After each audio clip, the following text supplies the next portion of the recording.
அம்மாச்சி சமையலில் வந்து இன்றைக்கி வடை குழம்பை பற்றி உங்களுக்கு சொல்லித்தரேன். எல்லோரும் விரும்பி செஞ்சு சாப்பிட்டு பாருங்கள். வடைக்கு தேவையான ஜார் எடுத்துங்க, இல்லை கொஞ்சம் கல் உப்பு போட்டுங்க. அதுக்கப்புறம் ஊற வச்சு 1 மணி நேரம் 1.5 மணி நேரம் கடலைப்பருப்பு ஊற வச்சுருக்கேன். அந்த கடலைப்பருப்பு இதில் போட்டுக்குங்க. அப்புறம் வெங்காயம், பூண்டு, பெருஞ்சீரகம், கருவேப்பிலை இதெல்லாம் போட்டு ஒன்றா போட்டு அரைச்சி வச்சுக்கோங்க. முதவே காட்டின வடைக்கு ஊற வச்சதை நல்லா அரைச்சி விட்டு வச்சுருக்குங்க. இது கொஞ்சம் குழன்னு இருந்தால் கொஞ்சம் அரிசி மாவோ அல்லது கடலை மாவோ, நான் கடலை மாவை ஆட் பண்ணுறேன். ஆட் பண்ணி நல்லா பிசைஞ்சு வச்சுக்கோங்க. கொஞ்சம் உப்பெல்லாம் சரியாக இருக்கான்னு பார்த்துக்குங்க. பார்த்துட்டு சிறு சிறு உருண்டைங்களா இப்படி உருண்டையாக பிடிச்சி வச்சுக்கோங்க. அவசியம் இல்லைங்க, இந்த வடை பொரிக்கிற இல்லைங்களா, அந்த எண்ணெய் அதை அடி சட்டியில் இருக்கிறதே போதும். இதுக்கு தனியாக எண்ணெய் போட்டோம்னா இந்த தேங்காயும் போட்டு இதில் பொடி பண்ணி வறுத்துக்கணும். இந்த தேங்காய் வந்து பொன்னிறமாக வரணுங்கிற அவசியம் இல்லைங்க. கொஞ்சம் அந்த ஈரப்பசை போனால் போதும், வேறு ஒன்றும் வேண்டாம். அவ்வளோதான். இதை நிறுத்திட்டு ஆற வச்சுக்கணும். திருப்பி அந்த வானல் அடுப்பில் வச்சு இந்த சின்ன வெங்காயம் இருக்குது பார்த்தீங்களா, இது விலை ஜாஸ்தி தான், ஆனாலும் சின்ன வெங்காயம் தான் ரொம்ப டேஸ்ட்டு கொடுக்கும், உடம்புக்கு நல்லது. அதனால் சின்ன வெங்காயத்தை அப்படியே போட்டுக்கோங்க. இதுக்கு வேணால் கொஞ்சம் ஆயில் விட்டுக்குங்க, கொஞ்சமாக, ரொம்ப வேண்டாம், கொஞ்சம் போதும். அப்புறம் அதுலேயே தக்காளியும் போட்டுக்கோங்க. புளி வந்து ஒரு கொட்டை போட்டிங்கன்னா போதும். இது நல்லா வணக்கணும்.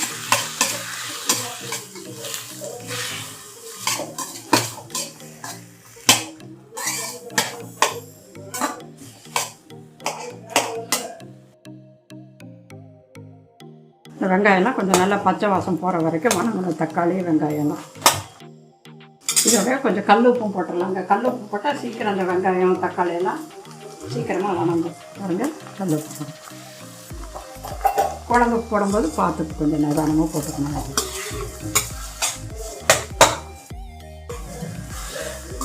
இப்போ பாருங்க, ஓரளவு நல்லா வணங்கியிருக்கேன்.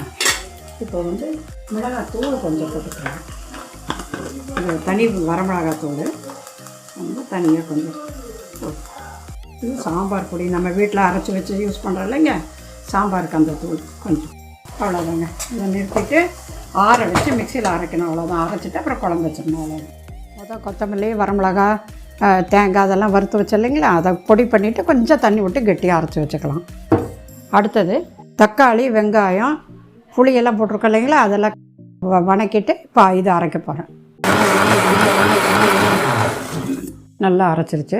அடுத்தது நம்ம குழம்பு வைக்க வேண்டியது 5 நிமிஷத்து வேலைங்க. இதெல்லாம் தான் மேல் வேலையெல்லாம் செஞ்சு வச்சுட்டோன்னா 5 நிமிஷம் சமையல் வேலையை முடிச்சுட்டு வெளியில் வந்துடலாம். அடுப்பை பற்ற வச்சுக்கேன். வானலை வைங்க. எண்ணெய் ஊற்றிக்கங்க. எண்ணெய் நல்லா காயிட்டுங்க. காய்ஞ்சதுக்கப்புறம் இதுக்கு கடுகு, உளுத்தம் பருப்பு அதெல்லாம் எதுவும் போட வேண்டாம். 2 கருவேப்பிலை மட்டும் போடுங்க போதும். அப்புறம் இந்த அரைச்சி வச்சுருக்கோம் இல்லைங்களா, அந்த விழுதை கொஞ்சம் கொஞ்சமாக ஊற்றுங்க.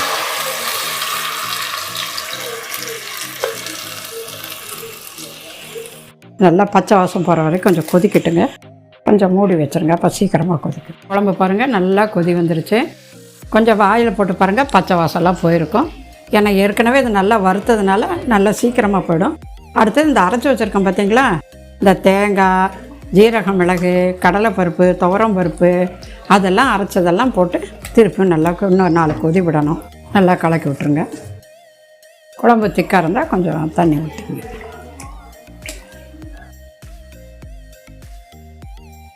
உப்பு பார்த்துக்குங்க, உப்பு சரியாக இருக்கான்னு பார்த்துக்குங்க.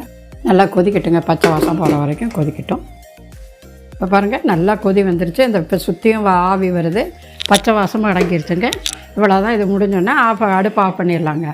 ஆஃப் பண்ணிவிட்டு பச்சை கொத்தமல்லி, கருவேப்பிலை போட்டு மூடி வச்சுருங்க. கருவேப்பிலை போடுங்க. போட்டுட்டு கொஞ்சம் நேரம் மூடி வச்சுட்டு நல்லா கொஞ்சம் ஒரு 10-15 நிமிஷம் ஆறினா ஆறிடும். பாருங்கள், குழம்பு கொதித்து ஆறி இருக்குது. இப்போ ஆறினதுக்கப்புறம் இந்த வடை சுட்டு வச்சுருக்கேன் இல்லைங்களா, அதை வந்து இதில் எடுத்து போட்டுற வேண்டியதுதான். அவ்வளோதான். போட்டு ஒரு கிண்டி வச்சு மூடி வச்சுருங்க. அவ்வளோ. இப்போ சாப்பிட்றதுக்கு தயாராக இருக்குது. வடைக்குழம்பு ரெடி. செஞ்சு பாருங்கள். செய்கிறது கொஞ்சம் நேரம் ஆனால் கூட சீக்கிரம் ஆகிடும் வேலை. சமைச்சு சாப்பிட்டு பார்த்துட்டு உங்கள் கமெண்ட்டை வந்து கமெண்ட் செக்ஷனில் சொல்லுங்கள். நன்றி.